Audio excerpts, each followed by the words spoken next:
Hi dear friends and subscribers, welcome back to the Cricket Happening Show with your host Ram, and this we are looking at the preview of the second team in the ICC Champions Trophy 2013, and that team is going to be New Zealand. As you remember, the last time in the ICC Champions Trophy, Australia were clashing against New Zealand, and Australia beat New Zealand and won the tournament. So ICC Champions Trophy 2013, looking at New Zealand right away, first and foremost, I will term them as the dark horses of ICC Champions Trophy 2013 for the simple reason that if one looks at the recent performances of this New Zealand cricket team, beating South Africa in South Africa, not an easy job at all. New Zealand did it.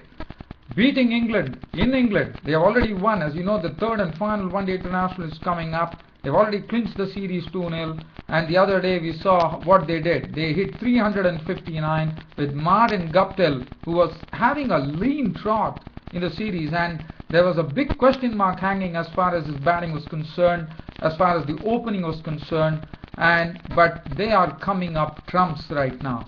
So looking at that form they are in, I would say New Zealand, to me, are the dark horses of ICC Champions Trophy 2013. Now, look, first and foremost, New Zealand, Brendan McCullum will be leading New Zealand for the first time in a major tournament after becoming the captain of this New Zealand cricket outfit. And what a way Brendan McCullum has led the team. Brendan McCullum probably might have not scored a lot of runs with the bat, but that doesn't really matter. He has really gelled. He has really seen to it that this team has really gelled into a very great unit. And what is the bottom line? Bottom line is wins, and that's what he has been getting for New Zealand. So Brendan McCullum would like to keep that winning feeling going, that winning thing going. Well, let's look at the batting. Now, as I said, one good thing that is happening for New Zealand currently is Martin Guptill now holding the record for the highest individual score by a New Zealander in one-day internationals. We know what he did the last match at Aegis Bowl against England, where New Zealand amassed 359 for 3, thanks to Martin Guptill, 189 not out of 155 deliveries, 19 fours and 2 sixes. Now the opening will be in the hands of Martin Guptill, so that is some great news for them. Now, who is going to open with Martin Guptill? Now, that is going to be the question. Now, in my opinion, I would rather say now whether Luke Cronchi. Now, Luke Cronchi, as you know, he's a player who actually played for Australia. Now, made his debut against England. Made his second debut in the sense he already made his debut for Australia. He played a few tests, and then he shifted allegiances. He got a New Zealand passport, and now Luke Cronchi plays for New Zealand. But in the two matches, one-day international matches that he has been given an opportunity, he has not really come up good. Now, whether the third one-day international is something which is still yet to be played, so I wouldn't be able to really give any opinion right now after looking at that. But probably looking at these two performances that Luke Cronchi had. But if Luke Cronchi can really hit form, then this combination of Martin Guptill and Luke Cronchi would be something pretty strong. Now, in my opinion, I would rather say in a game like this, in a 50 overs game, I would rather say that Brendan McCullum, the captain, has to open, because he normally is an opener, so it's easy for him to deal with the new cherry. And I think Brendan McCullum, with his experience, and Martin Guptill with his current form, in my opinion, should be opening the innings for New Zealand, which I very strongly feel. Now, as far as other batsmen are concerned, the batting is pretty strong there. James Franklin, he comes in as an all-rounder. He could be a pretty, in the sense, he's a sort of a bits and pieces player who comes in and chips in. And then the batting, other than, if you look at the New Zealand team, well, Ross Taylor, how could one forget about Ross Taylor? Ross Taylor is someone who right now he's in some good form. He's doing it well, and he's getting runs for his team, which is good. Now Ross Taylor is a bit unpredictable, but if he could keep up his consistency, that would be something that New Zealand would be wanting him to do. And then Kane Williamson. Now Kane Williamson is such a wonderful player to watch. When you see him stroke the ball, he's one of those precocious talents coming from New Zealand. I mean, one can really say that Kane Williamson has really come of age. I mean, he has already come of age. There's no doubt about it. But what is good to say is he has been pretty consistent with his performances, and he would like to carry it further. So the batting will definitely revolve around Martin Guptill, Brendan McCullum, Ross Taylor, Kane Williamson, James Franklin to a certain degree. As far as the bowling goes, now looking at the New Zealand bowling, they have a new bowler in Mitchell McClenaghan. He has been pretty impressive with the ball. He's the man who really moves the ball about, and in English conditions too, one has seen that he's really able to get good life out of the pitch, which is good. He would have his combination there. Doug Bracewell is another bowler who likes to hit the deck hard, and then Ian Butler is into the team, so he's another bowler. But looking at the batting and the bowling, I would say the batting, there are only 2 to 3 people on whom New Zealand could really concentrate on. But the bowling, they still have some good resources. Tim Southee is the one on whom they would be relying for the breakthroughs to come. He has been delivering so far.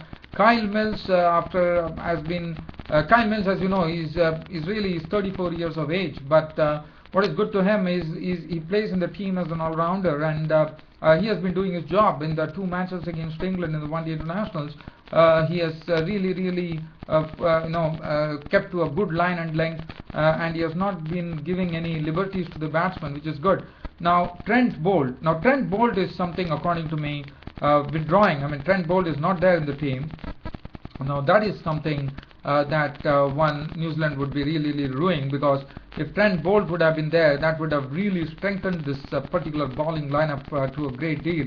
With Trent Boult not being there, I think the bowling resources are a bit weak for New Zealand.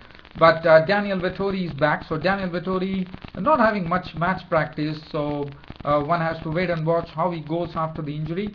He's not got an opportunity till now, so it would be very interesting to watch how Daniel Vettori rolls on. You know what sort of experience a bloke he is. So he has good experience of playing in all major tournaments for New Zealand, so he knows his job. Now Tim Southee, in my opinion, as far as this particular Champions Trophy is concerned, I think he could be really used as a pinch hitter. Now Kyle Mills normally sometimes is used as a pinch hitter. I would rather say that Tim Southee could be used as a pinch hitter, because he really hits the ball hard and long. So I have a feeling that Tim Southee could definitely be used as a pinch hitter. Now let's look at some new names in this New Zealand setup. Colin Munro, not played much batsman. I mean, he plays as a left-hand batsman, he's a right-arm medium-fast bowler. Not done much of note. Probably gets an opportunity for the first time in a major tournament for New Zealand. Nathan McCullum. Now Nathan McCullum is a pretty experienced guy. He's a bowler who can really keep things tight. He likes to really invite the batsman to go for the stroke. He likes to flight the ball. He's a right-arm off-break bowler. And Nathan McCullum's batting is also pretty handy. Lower down the order, he can contribute some useful runs. So all in all, Grant Elliott is good. He's an all-rounder who is a right-hand bat and a right-arm medium bowler. Now, but what is, as I said, the only reason that I am terming New Zealand as the dark horses of the tournament is for the simple reason that of late their performance has really peaked, and coming to England, playing, Martin Guptill getting into form, which is auguring very well. In my opinion, as I said, I would rather stick to that.